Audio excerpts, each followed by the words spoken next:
کچھ حصہ جو باقی ہے کہ زبان کی ایک آفت یہ بھی ہے کہ چغل خوری کرے۔ چغل خوری کا معنی یہ ہوتا ہے کہ ادھر سنایا کچھ ادھر سنایا کچھ، تو یہ بھی ایک بہت بڑا گناہ ہے۔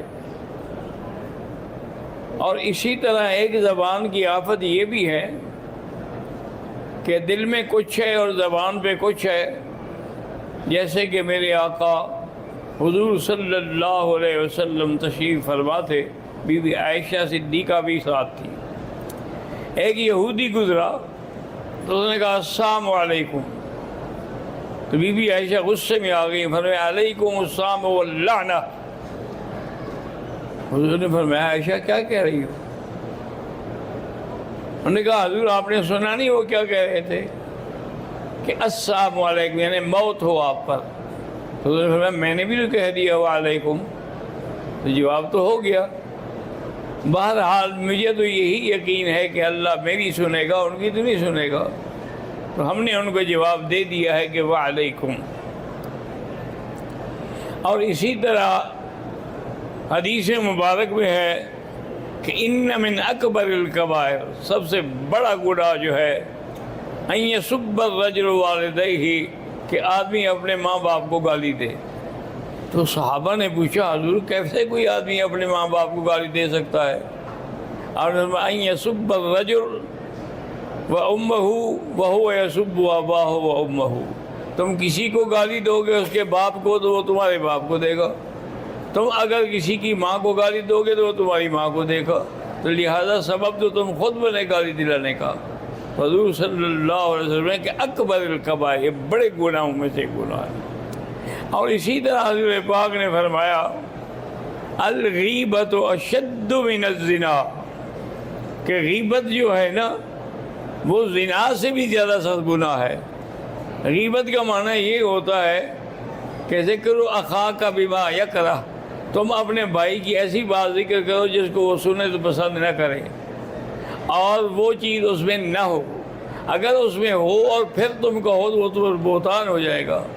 تو اس لیے حضور پاک نے فرمایا، صحابہ نے پوچھا یا رسول اللہ تو غیبت جو ہے وہ زنا سے کیسے سخت ہو گئی؟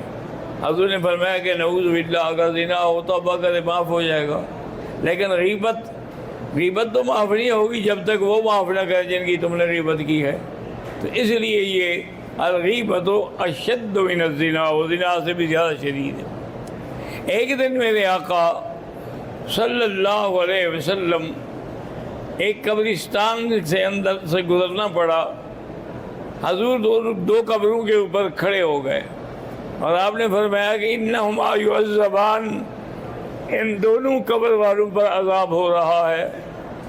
وما یعذبان فی کبیر احدہما یمشی بالنمیمۃ والآخر لا یستبرأ عن بولہ، ان دو میں سے ایک جو ہے وہ چغل خور تھا اس لیے اس کو سزا جہنم کی مل رہی ہے، اور ایک ایسا تھا کہ جو اپنے کپڑوں کو پیشاب کے چھینٹوں سے نہیں بچاتا تھا، پڑ گئے تو پڑ گئے، خیال نہ کیا۔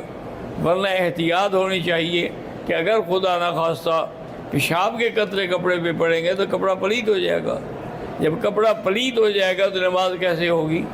اس لیے حضور صلی اللہ علیہ وسلم نے فرمایا کہ یہ جو ہے نا وما یعذبان فی کبیر، حالانکہ اگر بچنا چاہیں تو بچ سکتے تھے لیکن وہ نہیں بچے تو آج عذاب جہنم بھگت رہے ہیں۔ ایک آدمی تھے جن کا نام تھا ماعز اسلمی، وہ حضور کی خدمت میں آیا، انہوں نے کہا یا رسول اللہ اصبت حدا فاقمہ، مجھ سے زنا ہو گیا ہے، حد جاری فرمائیں۔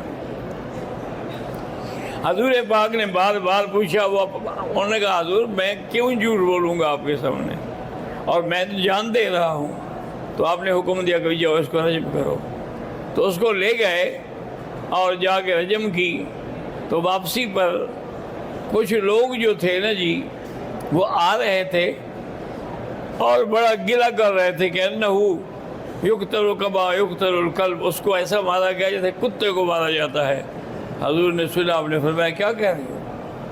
چپ کر کے آگے جب گئے تو ایک گدھا مرا پڑا تھا، حضور نے فرمایا آؤ اس کا گوشت کھاؤ، انہوں نے کہا حضور مردار گدے کا گوشت کوئی کھاتا ہے؟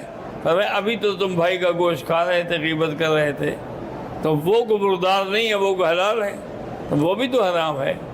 ان یاکل لحم اخیہ فکرہتموہ ہو کہ تم نے بھائی کا گوشت نہیں کھایا ہے۔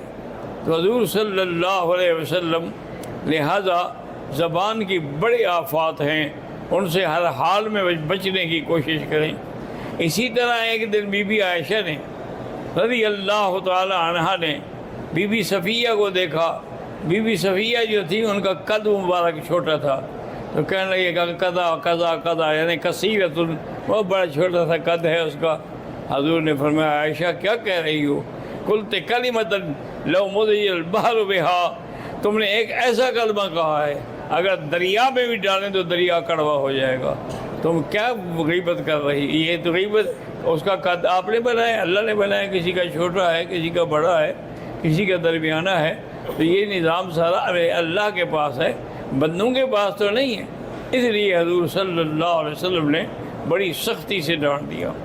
اور اسی طرح اللہ نے فرمایا قرآن پاک میں کہ خیال رکھا کرو، لا یسخر قوم من قوم عسیٰ ان یکونوا خیرا منہم، تم کسی کی ٹھٹھا نہ اڑایا کرو، ہو سکتا ہے وہ تم سے اچھا ہو، وعسیٰ ان یکن خیرا منہن، یا اسی طرح کوئی عورت کسی کا مذاق اڑائے تو ہو سکتا ہے کہ وہ اس سے زیادہ بہتر ہو، لہذا ایسا نہ کیا کرو ورنہ اس کے لیے بہت بڑی سزا ہے۔